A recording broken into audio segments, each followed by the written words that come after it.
भक्तजनों, आपका स्वागत है हमारे चैनल पर। आज मंगलवार के दिन हनुमान जी की आराधना उत्तम मानी गई है। आज के दिन व्रत रखते हुए हनुमान जी की पूजा करनी चाहिए और मंगलवार व्रत की कथा अवश्य पढ़नी चाहिए। हनुमान जी प्रसन्न होकर अपने भक्तों की सभी मनोकामनाओं की पूर्ति करते हैं। बल, बुद्धि, विद्या के दाता राम भक्त हनुमान जी अतुलित बलशाली हैं। सभी गुणों से युक्त, वानरों में श्रेष्ठ शिरोमणि हैं।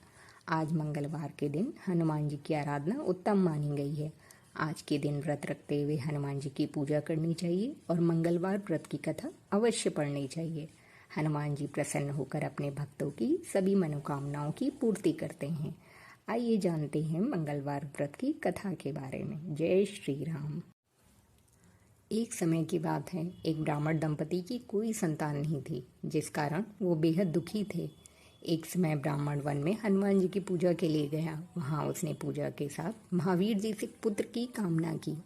घर पर उसकी स्त्री भी पुत्र की प्राप्ति के लिए मंगलवार का व्रत करती थी। वो मंगलवार के दिन व्रत के अंत में हनुमान जी को भोग लगाकर ही भोजन करती थी। एक बार व्रत के दिन ब्राह्मणी न भोजन बना पाई और न ही हनुमान जी को भोग लगा सकी। उसने प्रण किया कि वो अगले मंगलवार को हनुमान जी को भोग लगाकर ही भोजन करेगी। वो भूखी प्यासी 6 दिन तक पड़ी रही। मंगलवार के दिन वो बेहोश हो गई। हनुमान जी उसकी निष्ठा और लगन को देखकर प्रसन्न हुए। उन्होंने आशीर्वाद स्वरूप ब्राह्मणी को एक पुत्र दिया और कहा कि ये तुम्हारी बहुत सेवा करेगा। बालक को पाकर ब्राह्मणी अति प्रसन्न हुई। उसने बालक का नाम मंगल रखा। कुछ समय उपरांत जब ब्राह्मण घर आया तो बालक को देख पूछा कि वो कौन है। पत्नी बोली कि मंगलवार व्रत से प्रसन्न होकर हनुमान जी ने उसे ये बालक दिया है।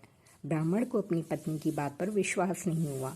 एक दिन मौका देख ब्राह्मण ने बालक को कुएं में गिरा दिया। घर पर लौटने पर ब्राह्मणी ने पूछा कि मंगल कहाँ है। तभी पीछे से मंगल मुस्कुरा कर आ गया। उसे वापस देखकर ब्राह्मण आश्चर्यचकित रह गया। रात को हनुमान जी ने उसे सपने में दर्शन दिए और बताया कि ये पुत्र उसे उन्होंने ही दिया है। ब्राह्मण सत्य जानकर बहुत खुश हुआ। इसके बाद ब्राह्मण दंपति प्रत्येक मंगलवार को व्रत रखने लगे। जो मनुष्य मंगलवार व्रत कथा को पढ़ता या सुनता है और नियम से व्रत रखता है, उसे हनुमान जी की कृपा से सब कष्ट दूर होकर सर्व सुख प्राप्त होता है और हनुमान जी की दया के पात्र बनते हैं।